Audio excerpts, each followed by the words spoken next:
American Bigfoot या फिर Himalayan Yeti, आप इसे जो कुछ भी कहना चाहते हैं कह सकते हैं, लेकिन ऐसा मिथिकल विशाल बानर वास्तविक नहीं है, कम से कम अभी के समय तो नहीं। लेकिन 10 लाख साल पहले धरती पर एक ऐसा विशाल बानर पाया जाता था जो आज के बानरों से कई गुना बड़ा हुआ करता था, और यह बानर 3 लाख साल पहले ही पृथ्वी से विलुप्त हो चुका है। सो हेलो दोस्तों, स्वागत है आप सबका द इनक्रेडिबल ट्यूब पर। आज हम इस वीडियो में प्रागैतिहासिक विशाल बानर गिगांटोपिथेकस के बारे में जानेंगे, सो वीडियो को अंत तक जरूर देखें। गिगांटोपिथेकस एक विलुप्त बानर प्रजाति है जो लगभग 6 मिलियन से 2 लाख साल पहले मियोसीन काल से प्लीस्टोसीन काल तक पृथ्वी पर रहता था। आश्चर्यजनक रूप से इस बानर के पहले जीवाश्म चीन में एक औषधि की दुकान में पाए गए थे। कभी कभी जीवाश्म को दबाव में इस्तेमाल करने के लिए पारंपरिक एशिया चिकित्सा में रखा जाता था, जो कि गिगांटोपिथेकस के मामले में प्रतीत होता है। इसके जीवाश्मों के आधार पर वैज्ञानिकों को ये एक विशाल बानर जैसे प्रतीत हुआ, जिस कारण इसका नाम गिगांटोपिथेकस रखा गया।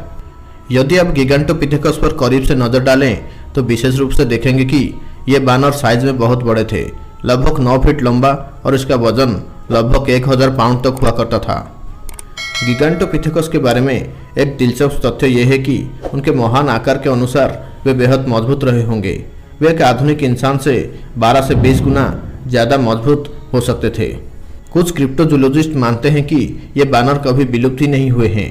उनका मानना है कि वे अभी भी हिमालय पर्वत में निवास करते हैं और अब एक पौराणिक प्राणी के रूप में रह रहे हैं, जिसे हिमालयन यति के रूप में जाना जाता है, जिसे अक्सर देखे जाने की दावा कई सालों से रिसर्चर्स करते आ रहे हैं। हालांकि ये दावा वैज्ञानिकों के द्वारा पूरी तरह से विवादित रहा है, क्योंकि इस बात का कोई विश्वसनीय प्रमाण नहीं है कि इस तरह का कोई प्राणी आज भी जीवित है। ऐसा माना जाता है कि गिगांटोपिथेकस का डाइट कुछ अनयूजुअल सा था। इन बानरों के जीवाश्मों में दांतों की गुहाओं की जांच करते हुए वैज्ञानिकों ने पता लगाया है कि वे संभवतः बांस के आहार पर रहते थे, आज के आधुनिक पांडा की तरह। हालांकि बानरों के लिए ये थोड़ा अजीब है, क्योंकि वे आमतौर पर फलों और वनस्पतियों पर जीवित रहते हैं। वैज्ञानिक ये तय नहीं कर पा रहे हैं कि ये बानर आधुनिक गोरिल्ला की तरह अपने पैर पर चलते थे या वे अपने पिछले पैरों पर खड़े होने में सक्षम थे। कुछ जीवाश्म वैज्ञानिकों का मानना है कि वे गोरिल्ला की तरह चारों पैरों पर चलते थे, लेकिन जब उन्हें खड़ा होना पड़ता था तो वे खड़े होने में भी सक्षम थे, लेकिन 2 पैरों पर नहीं चल सकते थे।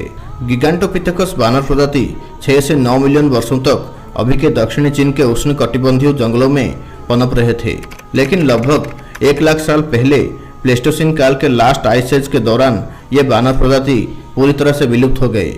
बदलती हुई जलवायु और इसका विशाल आकार इसके विलुप्त होने की मुख्य कारण थे।